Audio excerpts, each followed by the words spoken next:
নমস্কার বন্ধুরা, আজকে আমরা গোটা পেঁয়াজ রসুন দিয়ে একদম ঘরোয়া পদ্ধতিতে সহজভাবে হাঁসের ডিমের কারি বানাবো, যেটা আপনারা একবার খেলে বারবার খেতে মন চাইবে, এতটাই সুস্বাদু হবে। তাহলে চলুন দেখে নিই আজকের রেসিপি। সবার প্রথমে নিয়েছি এখানে আলুগুলো এরকম সাইজের নিয়েছি আর ভালো করে ধুয়ে নিয়েছি। এখন একটা কড়াইতে নিয়ে নেব। আলুর পরিমাণটা আপনারা কম বেশি করে নিয়ে নেবেন যতটুকু লাগবে। আর এখানে আমি 4টা হাঁসের ডিম নিয়েছি, ডিমগুলোকেও ভালো করে ধুয়ে নিয়েছি। এগুলোকেও কড়াইতে নিয়ে নেব। এখন দিয়ে দেব জল আর দেব লবণ, ঢেকে দেব। এখন গ্যাসে কড়াইটা বসিয়ে দেব আর এগুলোকে সেদ্ধ করে নেব। যতক্ষণে ডিম আলু সেদ্ধ হবে আমি একটা মশলা রেডি করে নেব।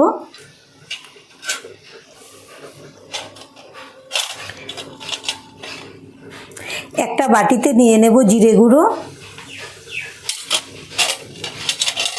ধনে গুঁড়ো, হলুদ গুঁড়ো, কাশ্মীরি লঙ্কার গুঁড়ো আর ঝাল লঙ্কার গুঁড়ো। ঝালের পরিমাণটা আপনারা যেরকম খেতে পছন্দ করেন সেই বুঝে কম বেশি করে দিয়ে দেবেন। এবার দিয়ে দেব জল। এখন নেড়ে মিশিয়ে নেব। এইভাবে মশলা আগে থেকে রেডি করে রাখলে কিন্তু রান্নাটা করতে অনেকই ভালো হয় আর রান্নার মধ্যে টেস্টও খুব ভালো আসে। এখন এটা রেখে দেব সাইডে। এখন একটা মিক্সিং জারে নিয়ে নেব টমেটো। এখানে আমি একটা বড় সাইজের টমেটো নিয়েছি, বড় করে কেটে নিয়েছি। যেহেতু পেস্ট করব বড় করে কেটে নিলেও হবে। আর নিয়েছি 4টা কাঁচা লঙ্কা। এখানেও বলছি ঝালের পরিমাণটা আপনারা নিজস্ব পছন্দ অনুযায়ী কম বেশি করে দিয়ে দেবেন। আর নিয়েছি আদা কুচি। এখন এটাকে পেস্ট করে নেব। আর এদিকে ডিম আলু ভালো করে সেদ্ধ হয়ে গেছে, ঢাকনাটা খুলে নেব। তবুও একটু চেক করে দেখে নেব সেদ্ধ হয়েছে কিনা। এই যে দেখুন, খুব সহজেই ছুরিটা ঢুকে গেল আলুর মধ্যে। এবার আমি গ্যাসটা অফ করে দেব আর এগুলোকে ঠান্ডা করে খোসা ছাড়িয়ে নেব। ডিম আর আলুর খোসা ছাড়িয়ে নিয়েছি আর আলুগুলোকে এরকম 2 টুকরো করে নিয়েছি। আর এদিকে গ্যাসে একটা কড়াই বসিয়েছি, কড়াই গরম হয়ে গেছে। দিয়ে দেব সর্ষের তেল। আমি রান্নাটা সর্ষের তেলেই করব, আপনারা চাইলে সাদা তেলেও করতে পারবেন। এখন তেলটাকে নেড়ে দেব আর দেব হলুদের গুঁড়ো। এবার নেড়ে দেব। এখন দিয়ে দেব ডিমগুলো।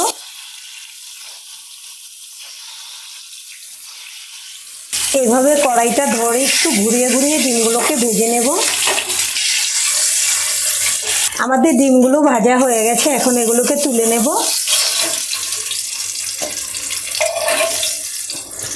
এবার দিয়ে দেব আলুগুলোকে নেড়ে চেড়ে ভেজে নেব। আলুগুলোকে লাল করে ভেজে নিয়েছি। এখন এগুলোকেও তুলে নেব। যেহেতু আলুগুলো সেদ্ধ করা ছিল সেই জন্য ভাজতে কিন্তু খুব বেশি সময় লাগেনি।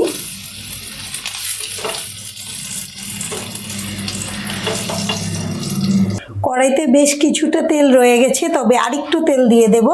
আর তেলের পরিমাণটা আপনারা যেরকম খেতে পছন্দ করেন সেই বুঝে কম বেশি করে দিয়ে দেবেন। এবার ফোড়নের জন্য নিয়েছি একটা তেজপাতা 2 টুকরো করে।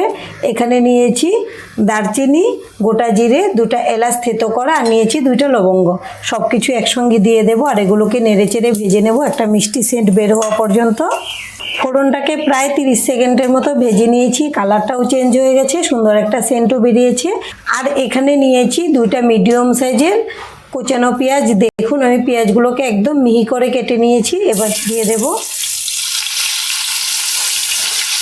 আর এখানে নিয়েছি 8টা গোটা পেঁয়াজ, এরকম গোটা গোটা নিয়েছি। আর দিয়ে দেব গোটা রসুন আর বেশ কিছুটা নিয়েছি রসুনের কোয়া। ডিমের ঝোলের মধ্যে যদি এভাবে গোটা রসুন গোটা পেঁয়াজ দেওয়া যায় তাহলে কিন্তু রান্নার টেস্টটা অনেকটাই বেড়ে যায়, খেতে ভীষণ ভালো লাগে। এখন নেড়েচেড়ে সব কিছু একসঙ্গে ভেজে নেব। দিয়ে দেব সামান্য লবণ, তাহলে পেঁয়াজগুলো খুব তাড়াতাড়ি ভাজা হয়ে যাবে।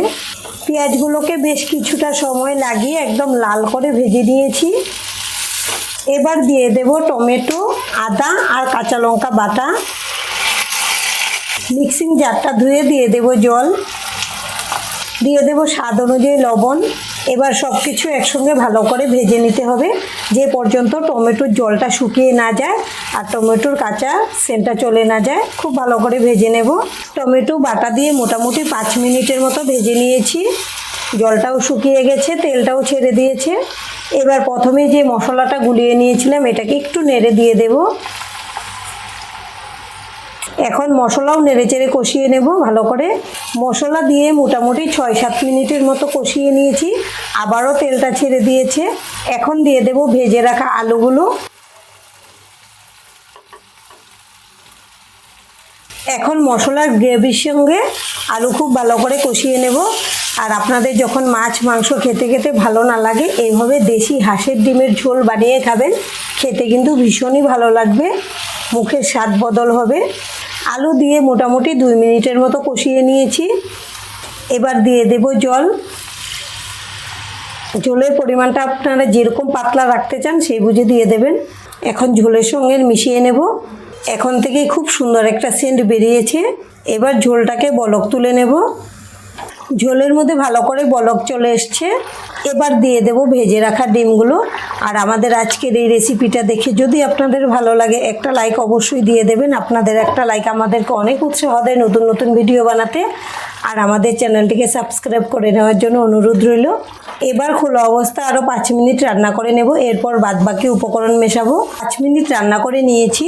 এবার দিয়ে দেব 2টা চেরা কাঁচা লঙ্কা। শেষের দিকে চেরা কাঁচা লঙ্কা দিলে খুব সুন্দর সেন্ট হয়। আর দিয়ে দেব গরম মশলার গুঁড়ো। এবার নেড়েচেড়ে মিশিয়ে নিলেই রেডি হয়ে গেল হাঁসের ডিমের কারি।